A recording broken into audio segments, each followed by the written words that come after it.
வாழ்க வையகம் வாழ்க வளமுடன். இன்று ஒரு குறள். அதிகாரம் 10 இனியவை கூறல். திருக்குறள் 94.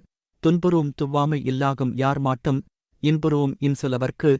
மூவர்தராசனார் விளக்கம். யாரிடத்திலும் இன்புறத்தக்க இன்சொல் வழங்குவோர்க்குத் துன்பத்தை மிகுதிப்படுத்தும் வறுமை என்பது இல்லையாகும். சாலமன் பாப்பையா விளக்கம். எவரிடமும் இன்பம் தரும் இனிய சொற்களைப் பேசுபவர்க்குத் துன்பம் தரும் வறுமை வராது. கலைஞர் விளக்கம்.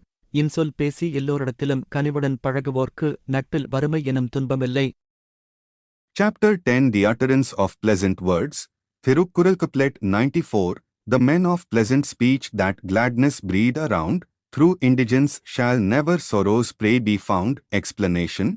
Sorrow increasing poverty shall not come upon those who use to words all, pleasure increasing sweetness of speech.